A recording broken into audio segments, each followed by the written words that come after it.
Hey, what month is it again? Oh. Well, I guess I should do a spooky video now. Yes, lads, it is October. Autumn, or fall, has officially settled in, and I think it's safe to say we're all in the mood for a scare that'll fill our pants. Now, I would have covered another spooky game during this month, but yeah, that came out a little bit late. When it comes to a Halloween-like video, I had quite a lot of games to choose from. Do I do a video on a classic survival horror like Silent Hill or Resident Evil, or something more modern like Slenderman or Resident Evil? But then I remembered a few months ago that I made a video about some of the games I grew up with on the PS1, one of them being an obscure hack-and-slash platformer simply called Medieval. I didn't really go into much detail about the game, or any, at all. This is why I stopped making those kinds of videos. So that's why I thought today, for a little Halloween venture, as it were, we're going to check out Medieval on the PS1 and give it the proper, full video it deserves. Oh yeah, but before we start playing, it's Halloween, isn't it? I should probably do the place up a little bit. Oh, I know, about this.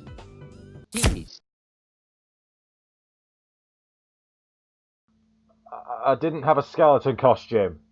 Shut up! Alright, so, let's begin.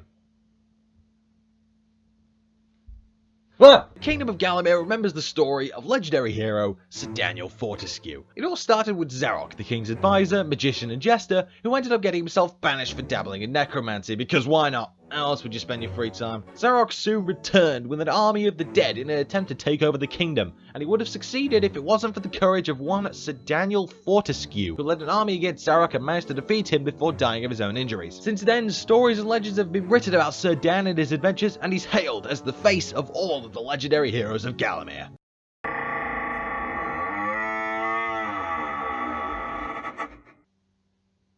It just didn't happen though, did it? Nah, that's just what history tells us. In reality, Sir Dan has never been in a fight in his life, and in fact was just a great storyteller who lied about the adventures he's had. And during the battle against Zarok, yes, Sir Dan did lead the army into battle, but he was actually the first one to die from an arrow to the eye on the first charge. He didn't actually do anything. This brings us to now. 100 years later, Zarok has returned and raised another undead army, and seeing as the dead are rising from their graves, it's only natural that Sir Dan is awakened once again as well, leading to a quest to prove yourself to the people who actually know the truth about Dan by traveling the Kingdom of Gallowmere, defeating the hordes of the undead, fixing the locals' problems, and finally finishing the task Dan set out to do a century ago and defeating Zarok once and for all. So we start things off and we're already being slandered by these bloody gargoyles. Yeah, these guys know that Dan isn't the hero everyone in the kingdoms thinks he is, and they are bloody well sarcastic about it. The hero of Gallowmere who fell at the first charge.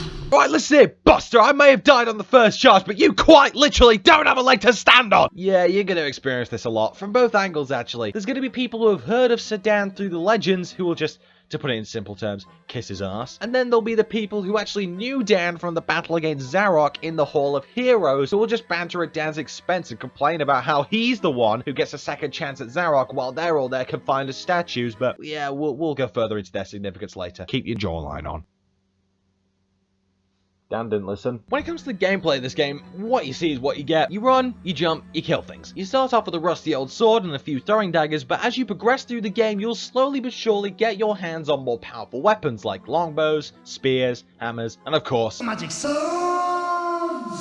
the levels play out pretty basically as well. You run through each level finding room keys to open up passageways to new areas. Some levels just requiring you to go from point A to point B, and some involving you needing to find specific items like in the Sleeping Village where you need to grab the landlord's bust. And a mold to create a new golden crucifix for the church to get a safe key to find a special artifact that will help you out later. And also you can find a special talisman in a different level allowing you to summon the Witch of the Forest, which gives you an optional search and rescue mission where you get shrunk down to the size of an ant and have to search a pitch black ant's nest to rescue these little fairies with stubbles and funny voices. You have helped to free all the fairy people from the clutches of the filthy ant scum.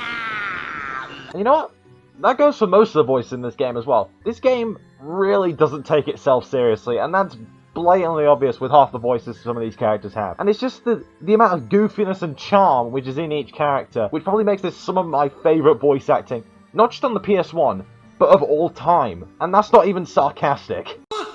Daniel, man, You cannot go into battle against an army of undead without a magic sword. I bet money you be back pushing old daisies by now. Who dares to enter my lair and wake me from my slumber? Puzzles so fiendishly difficult, so perplexingly complex, that no man has ever solved them. Ha ha ha. Something else that's pretty sick about this game is that if you kill a certain number of enemies in a level, a special hidden chalice will appear somewhere in the area which you need to find. Some are right next to the exits of the levels, and some of them are in hidden areas you need to find your way into some way or another. Either way, once you get your bony little mitts on the chalice, you are granted access to the Hall of Heroes after the level is completed. This place is full of Sir Dan's old comrades from the Battle of Gallowmere, all here set in stone because, you know, they actually fought in the battle and didn't die in 5 seconds, unlike some people. Every time you come here, you can talk to one of Dan's old colleagues to get your hands on life bottles, which extend your maximum health, money you can spend on supplies at a merchant gargoyle, or occasionally a brand new weapon to make your life much easier. This is, in my opinion, a perfect way to casually build up your strength, because the scale of weapons and equipment you can get ascends with how many chalices you have. You can't just go to the later stages and get them all then, you need to work your way up to that point, and I say fair play to the devs for realizing this. This system makes you feel like you're constantly making your way to the top from the bottom, and I love it. Especially seeing as when you talk to the statues in the hall, they essentially look down on and mock Dan for his past, and he just has to stand there and take it. He doesn't have a lower jaw, so he can't exactly respond, but bless him, does he try?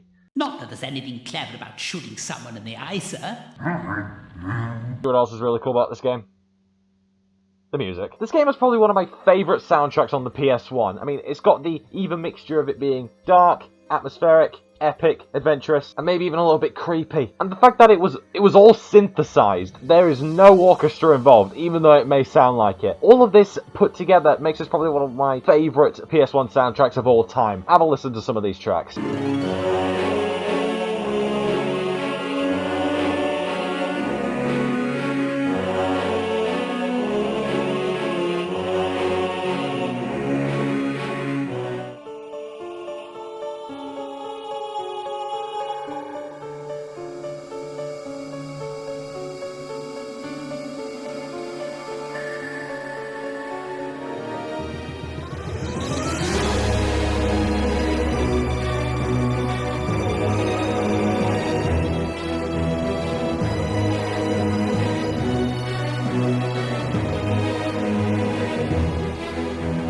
So yeah, the music in this game is really cool, okay? Shut up. So this game is just one massive interconnected adventure, but every so often you'll run across a few bosses that'll stop you in your tracks for a while, like in most games. Ever. Well, I mean, some of them are pretty bog standard, but the few that stood out to be the most started off with a stained glass demon whose only weak point is in its heart, which pops out every time it charges up an attack. It's nice and easy considering it's at the beginning of the game, and it gets you used to using any range weapons you might have, so that's pretty cool. There's also the pumpkin serpent, which comes to life after you destroy all of its dubious, sacks in a level, after which you get to fight it as it shrivels up and dies, which, even with the PS1 graphic limitations, it still looks absolutely disgusting to this day. I mean, look at it. Ugh. And finally, during the ant cave missions, you end up fighting the ant queen, which pulses. Why does it pulses? It's disturbing. I'm frightened. Eventually, you make your way to Zarok's lair for a final 3-stage fight, starting with a group of Zarok's mightiest warriors, which you need to combat with your own mini army, where you need to use this good lightning to share your own health with them to stop them from dying as they fight Zarok's knight. It feels very strange, to say the least, considering how we were doing all the fighting ourselves at this point, and now we're just letting these guys do it for us, but needs must, I guess. After this, you fight Zarok's champion, Lord Kardok, who's easy enough if you have enough chalices to unlock the magic sword. I mean, just wait for him to leave an opening and then just go to town on him. This sword is basically criminal, it does that much damage to him. And how does our mate Zarok react to his decades-old right-hand man dying in front of him? Bugger. Well, like that, I suppose. Zarok then runs off into another room and emerges as... Wait. What in the holy mother of Jiminy crackhead is that? And he can take half of your health bar with one hit, so I think it's safe to say Zarok isn't messing around at this point. But after a long tussle, we finally defeat Zarok and escape his exploding castle. Dan then returns to his crypt, and his eye disappears into the back of his head. Why does it do that? That is demented. What the hell? And because I was a good little I got all of the chalices, allowing Dan to be accepted by his allies and gain a legit place in the Hall of Heroes, followed by some acrobatics and failed wine drinking because he doesn't have a gullet. And that is the end of Medieval. But yeah, either way, that's the game. So I'm going to go ahead and take this mask off now so you can actually understand what I'm saying. Anyway, that's better. So yeah, that was Medieval on the PS1. An absolutely fantastic hack-and-slash platformer with fantastic visuals, fantastic gameplay, fantastic music, fantastic voice acting. This game is really bloody good, in case you couldn't tell. But yeah, that's all I got left today. So I want to thank you all so much for watching. If you guys did enjoy, be sure to leave a like, drop a comment, and subscribe for more videos in the near future. And I guess all there is to say now is happy Halloween, everybody! Well, hey! No matter what you're doing this spooky season, I hope it's a good one. So yeah, that's it for today.